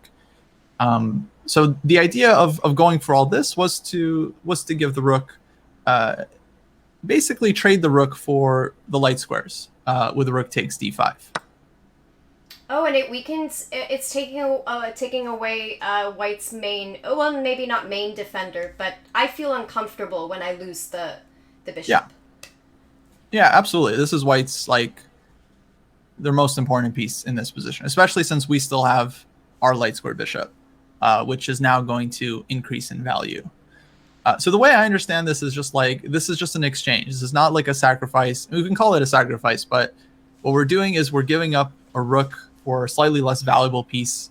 But as a result, all of our remaining pieces are going to increase in value. So ultimately, it's worth it because now our bishop on D7 is going to be worth more than 3.5 points, you know, as we typically think of it, just based on what's going on in the position and the fact that H3 is hanging and White is going to have weaknesses around his king. So, okay, White takes. I mean, what to do? Can't just like lose a pawn in the center and not take the rook. Especially when also GMs, we get a pawn. Especially when it's 2 GMs playing, it's just not going for that. And being down a pawn can be tricky. Right. Now, I would imagine that this move was not like a surprise for Lautier, because Shirov, I mean, he didn't invent the exchange sack. But I'm guessing White thought that he's fine. Maybe he thought he was better, but he's still playing like principled moves. But it would be interesting to see kind of like what he thought about all this stuff. So White goes knight f5. It's hanging, but so is this one. So essentially he's trying to trade pieces. And if Black grabs the bishop, knight takes e3. Or actually, sorry, he's probably going to go f takes e3. He dominates the f5 square. And keeps this bishop at bay. Hey, so even though White's structure here is ugly. You live close to the bay area. But anyways. Sorry. That's true. Sorry. So here it's like Black just wouldn't have enough. So instead, sure of okay, takes. It says isn't h3 hanging though? It is. So he's actually giving up a pawn just to trade off these knights. Like he could have definitely gone like king h2. Then Black maybe takes here, and if fe, we're in time to play queen c8, for example. So you see the battle becomes all about the light squares. If Black can control this square and push f5, Black is absolutely fine. If White can clamp down with g4, e4, knight f5, Black is going to be worse. So I mean, maybe there are some potential complications like this, but this also is risky for White. Like Black can definitely consider just playing f5 anyway in this position and like opening up the bishop, which could be really unpleasant for White's king. here. So I don't know about this decision, to be honest, but it does lose a pawn. After bishop takes f5, queen takes d5, bishop takes h3. But white's idea was at least to, again, try to simplify the position. He goes rook fd1. But okay, now it's 2 pawns for the exchange. So now material-wise, black is doing quite well and clearly has a ton of compensation. Well, okay, rook e8, rook ac1, f5. And I would say the secret to playing positions with material imbalance is you just don't worry about the imbalance. Like, you have a bishop, they have a rook, who cares? You just play the position, you're trying to improve your pieces, look for tactical chances, and the game is still very much the same. Of course, we're trying to keep white's rooks at bay and trying to create some open lines for our pieces. And trading would probably, like, trading queens probably should not be done by black here. They're down, they are still down material and maybe going for an attack in the future. Honestly, it really depends on actually, like, who's playing against the king. Okay. So if black's king was weak, but black had, like, let's say a positional advantage, like then I would say trade queens, absolutely. Queens. Okay. Yeah, but here, because it's clear that we're the ones that are attacking, you're right. It's like, yeah, queen trade is going to be good for white. Okay. Well, white goes rook d2, covering this guy and, like, preparing to double. And maybe this would be another good moment to ask the chat what they would do. We have some very clear compensation for the exchange. Should be looking at different ideas here, but how to continue. Ooh.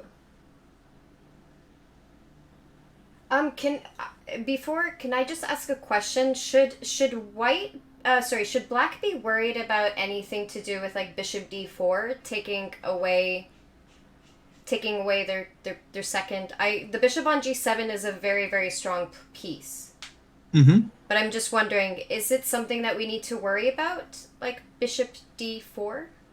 Absolutely. I think from white's point of view, this is one of the moves they would like to make. I would imagine it wasn't played here because of the e2 pawn, right? Because now it would be 3 pawns for the exchange, which is probably too much. Right. So that's likely the idea, or one of the ideas behind rook d2 as well, is to set up this. Because when you're playing against the 2 bishops, if you can trade one off, it kind of reduces their power. Right. So this is absolutely a concern for black.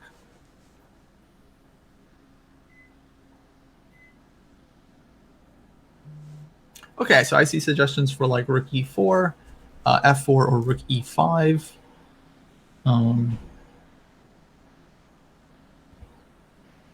F4, rook e5. Definitely good moves. I mean, f4 is a very concrete decision. It's kind of intuitive, but we do have to think about what happens if white just takes twice and if we actually get anything real here. Because if the bishop just parks on g3 and white is safe, we're going to regret giving up one of our pawns, so quickly. So unless we have some specific ideas there, but I'm not sure. Rook e5 definitely, like, is reasonable. But let's say white goes queen c6. Not sure exactly what's our follow-up there. Because if it's just a one-move attack, then the rook is just going to be blocking the bishop, and we probably have a more useful move than this. Pawns aren't people. Yeah, that's a cryism. That's what Jesse always says on his shows. Jesse is the chess philosopher, and I would love to check out the stream. I'll do that one of these days. Yeah, you should. He very instructive way of explaining chess things, and he's right. I mean, chess is all about the pieces. If your pieces are active, you'll do well. If your pieces are not doing well, then you will also not be so successful on the board. Pawns and pawn structure, this stuff only comes into play if, like, the piece activity is kind of, like, equal. It's like a very secondary concern. Well, sometimes you do have to, don't underestimate pawns, because, like, I love in Yasser's book, he And he loves pawns, so like there's the little joke Right. For that. But he actually states that, it's great that you're pushing your pawns, but do remember that pawns protect important squares. They can. So like before you start pushing pawns, just analyze the position and see if the pawn in the current spot is defending something important. Yeah. In fact, that's actually one of the main advantages, in fact, of having an extra pawn, is that an extra pawn controls extra squares. Mm-hmm.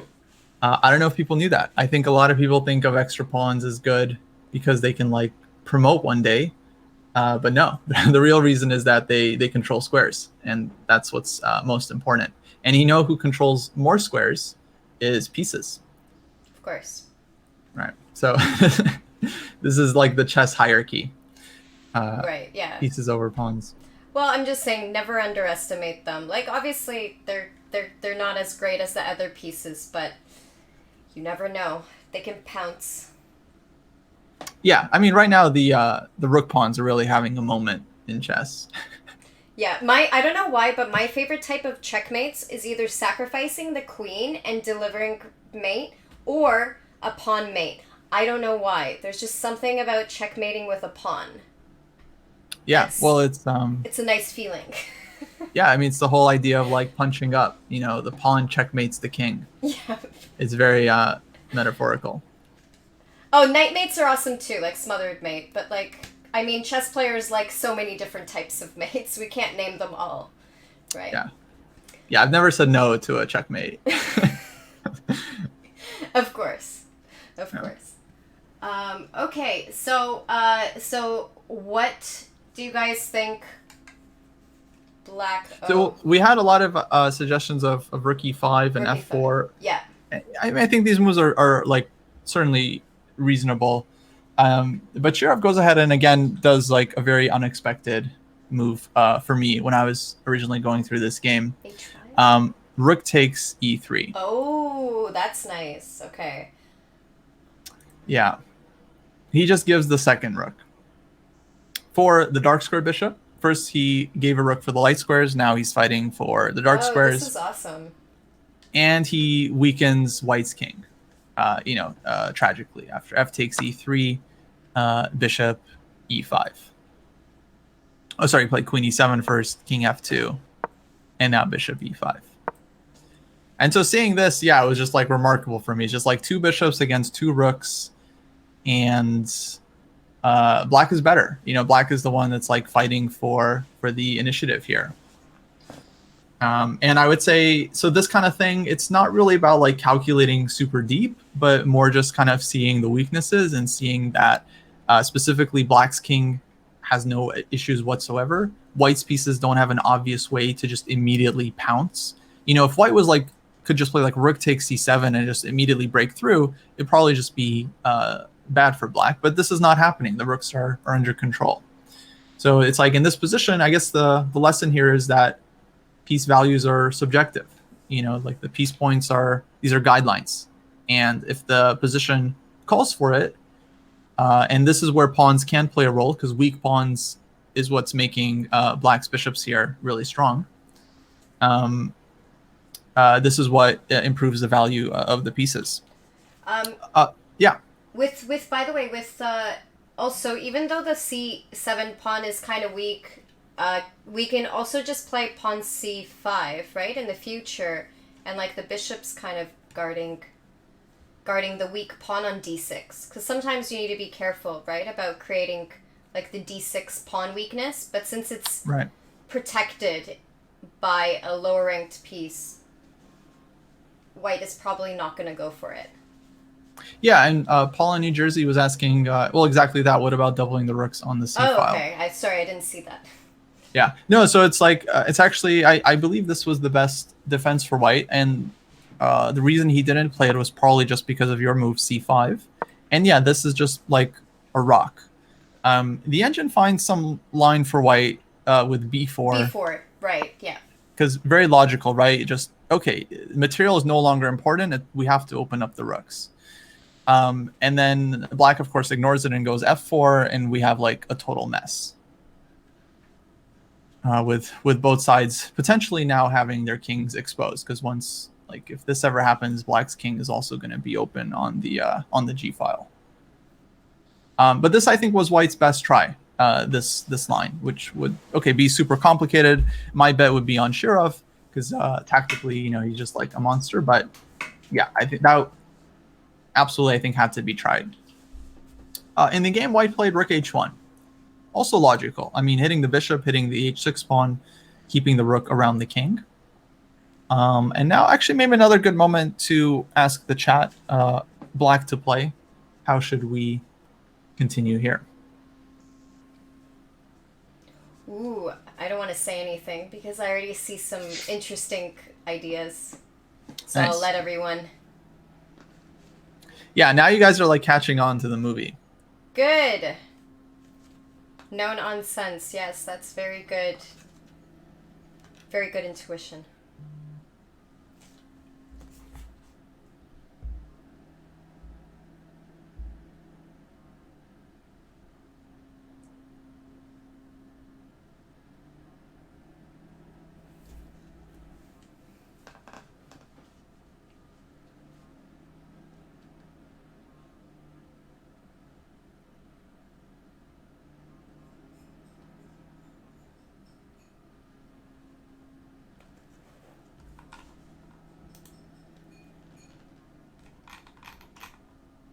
Oh, sorry, I didn't realize it.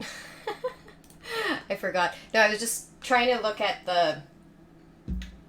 actually, Kostya did an interview before. I was just really interested to see if your answers have changed. from I like, wonder as well. From like 3 years ago when you did the interview. That's funny. Yeah, I have no idea what I said back then. Hopefully it was the same. Maybe if you asked me for my favorite game, it might have even been this one.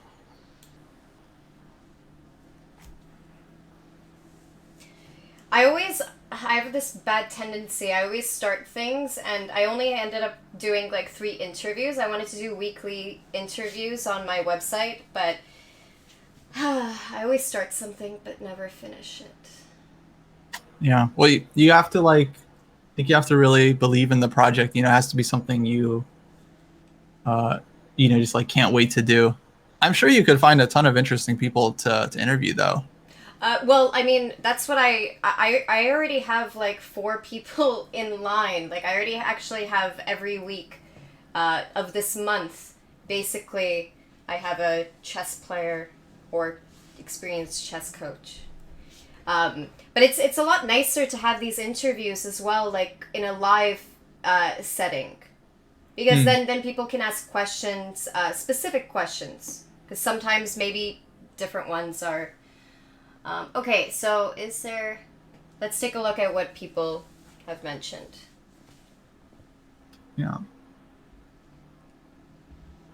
Yeah, some good ideas in the chat.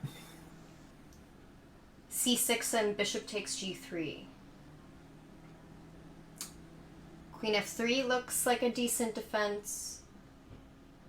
Oh, queen f3, yes, but it is white. It is black's turn to move. So.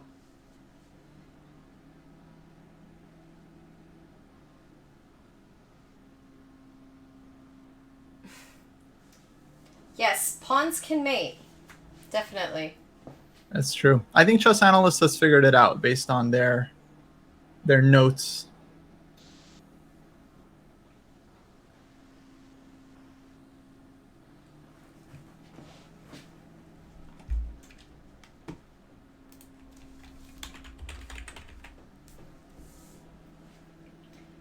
Oh, thank you so much. I've been hydrating this whole interview. It's very important. Expensive. It only costs 100 points to hydrate at Chess Dojo. Oh, I didn't really know what to put it as. I really hope that no one uses their channel points for me to do sit-ups, because this is not the right stream for me to start working out. Yeah, of course you can just decline, I would hope. Or I'll just do it on a different stream if someone accidentally Yeah. Does it? All right. So, yeah, this is kind of like the third act in the play, and in this one, Shirov goes ahead and just goes all in. Bishop takes g3. Definitely a concrete decision. I would say the previous two were more, let's say, intuitive. We'll call them positional sacrifices. This one, I think, was just a very concrete thing, though it ends with a really interesting idea. White has to take, queen takes c3. And now I think the line that chess analysts figured out was if white goes king h2 here, black wins with queen f2 check, king takes, and g4. So pawns are people, and they can mate sometimes. So white is forced to go queen to f3. Black takes the rook on d2. And now it seems like white cannot take the bishop because of g4, but actually white does have queen a8 check. So this is not a matter of like keeping the exchange. In fact, black is losing the full rook here. So white played queen a8 check, king g7, and king takes h3. And then comes, like, I would say black's final move of the calculation. My guess is this is where he stopped analyzing when he played like bishop takes g3, queen takes e2. Just quietly grabbing the pawn and ending up in this situation where we have, 5 whole pawns for the rook, safer king, super active queen, and here the pawns are attacking. So this position is like, I don't know if it's actually winning for black. I don't think it is. I think white can still hold it, but obviously a very dangerous position for white.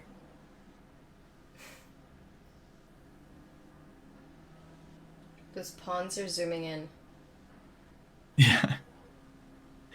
So yeah, I mean, like pretty much everyone in the chat, when I first was going through this game, I was like, no way.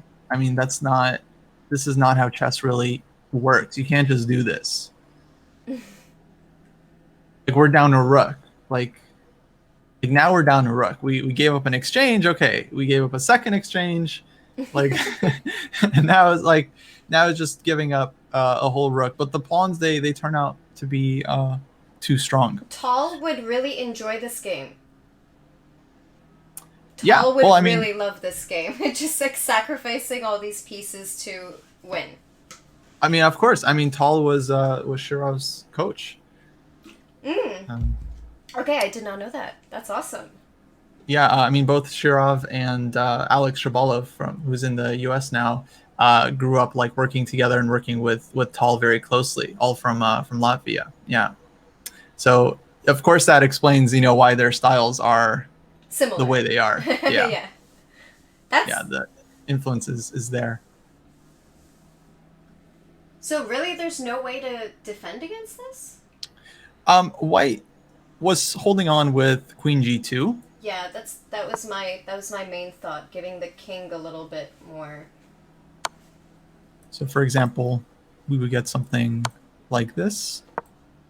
Let's say check, queen g2, and queen g5. I mean, I think the engine will say that it's not winning for black, but over the board, it's like black knows what they're doing, and what is white doing here? It's just like the pawns are just advancing.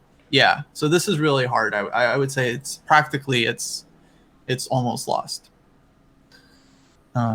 Which is always the case when you like kind of control the situation. That's another coming to the point of looking at a computer, because here's the thing, that in a position like this, the computer might say this is fine for white, but but if I was playing white in this position, I'd be terrified. Like, this is maybe not a very this is a human-like position. Like, if humans play, they would get worried about it.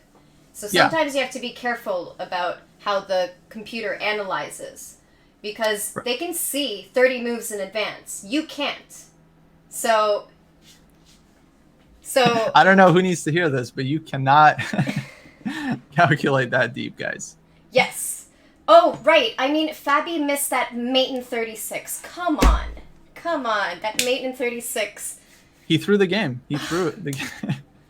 Ugh. And it was supposedly a forced mate, too.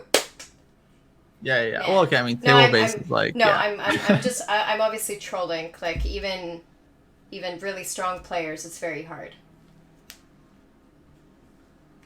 Yeah, no, that was impossible. I mean, I don't think I saw like anyone seriously even say like, "Oh my God, how could you miss that?" Which is very funny. Um, well, I think actually it's pretty simple to understand. I mean, like if we analyze this position out and we look at which moves are okay for both sides, like on every turn, Black is going to have probably like 2 or 3 decent moves. H5, King G6, F4. It's probably going to be fine on the next like couple moves. F5. Whereas for White, they're probably going to have to find some only moves very, very quickly. And so in the long run, if one side can do anything they want and the other side has to find only moves, they're going to make a mistake at some point. I mean, it happens in the game. Like Queen G2 was an only move, I think, at this point. Instead, White goes King D5 and is like immediately lost, which is not super surprising. Well, the game finished actually really nicely. Just King G6, super calm, just defending, using the king, because now the king can help mate White's king as well. Oh, Nigel Short would love this. Yeah, this is very much, and this is actually played before the famous game Short Timid, like 1 year before. So I don't know, maybe he was influenced. I don't know. I don't want to cause any doubt, but maybe he. I'm sure this was a pretty big game at the time when it was played. I would imagine it drew some attention. I wish I have like a super beautiful game. I mean, people ask, and I can never think of like a game that I'm so happy about, like where it's just push, push, push, and deliver.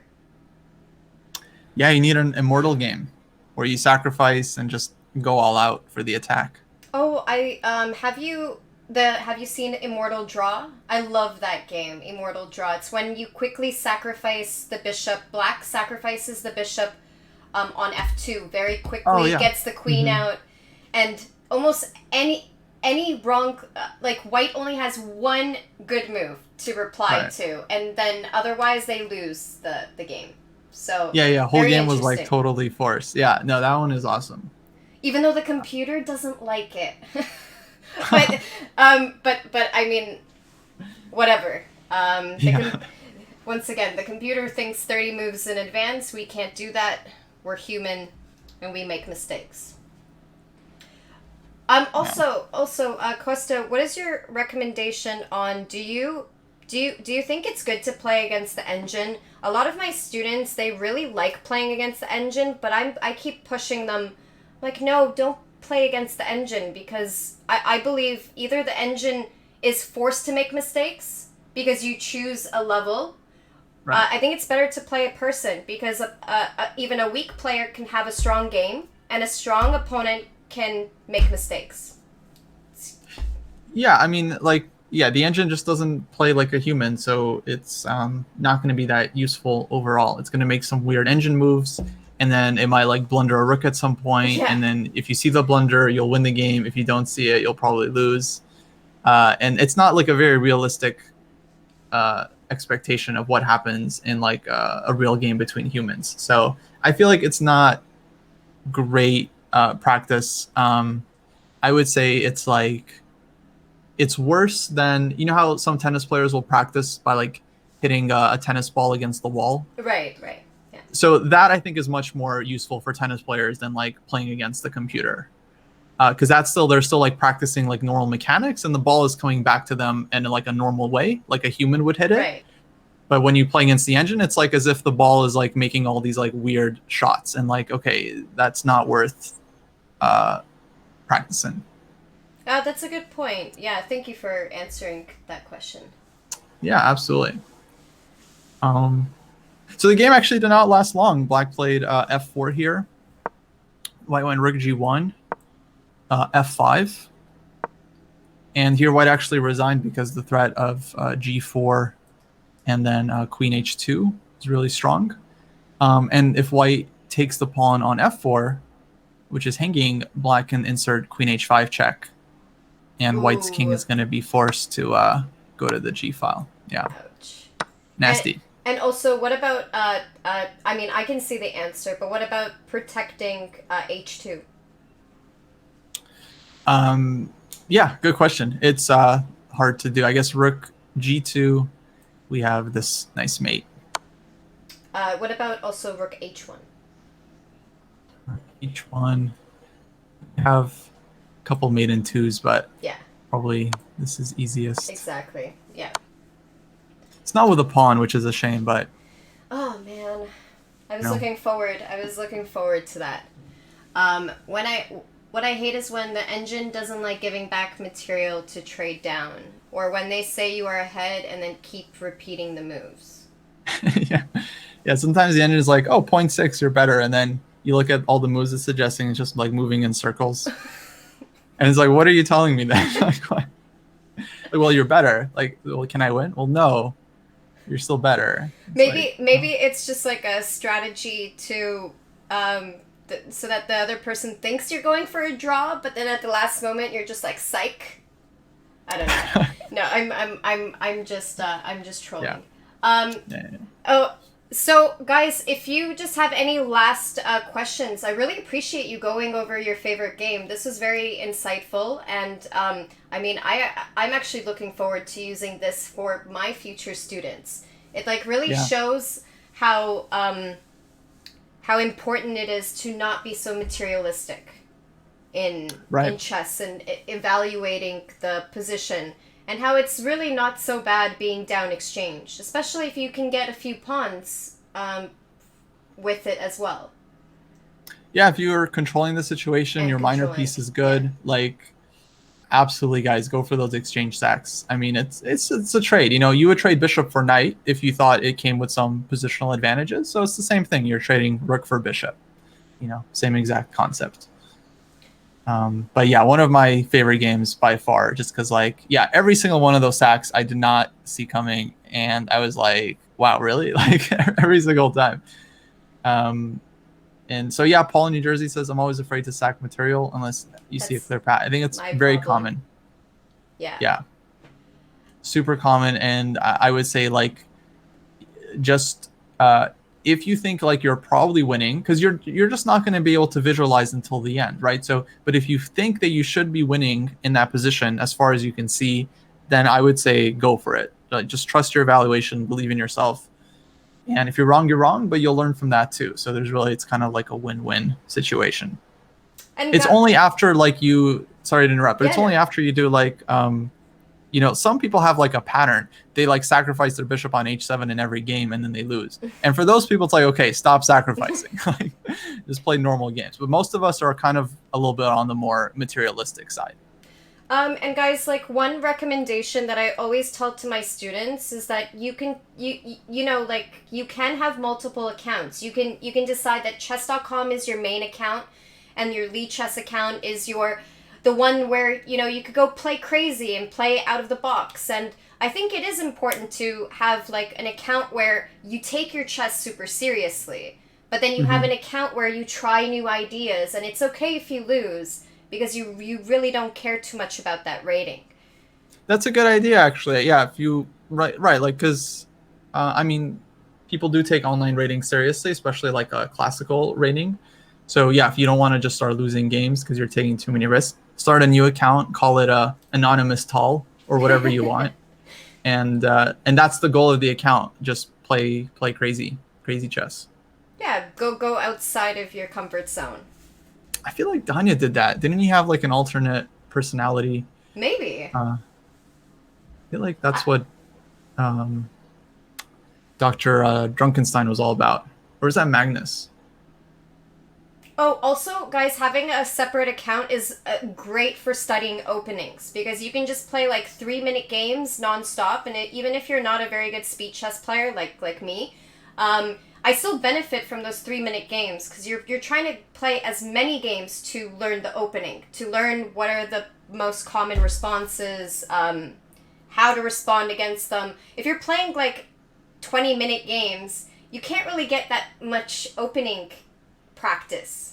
It isn't good to play the classical games when you're practicing openings, but I think maybe later. when you're I would just say, starting? yeah, the volume is good, but I would say in general, people need to like play longer games if they actually want Yes. to improve. Because Yeah. you just need to give your brain like more time to think. Yeah, I guess Drunken Sign was Magnus. Yeah, I feel like there was another doctor, Oh yeah, Rebecca Harris was Danya, right? Ricka Harris. Maybe that's his alter ego. Exactly.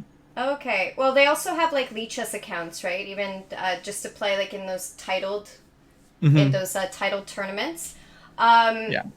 oh, hey, Brayden. We're actually wrapping up, but if you have like one last question, maybe because Kostya is on a time frame, he's going to be.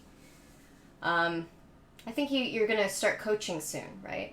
Yeah, I have a lesson at 5, but I got like a few minutes But to if anyone has any final finish up. questions, but guys, also, Kostya is a very nice person. If you like follow him on Twitter, you can just ask him a question. You can maybe ask him a question if you have like. Just wondering how Kostya got his role.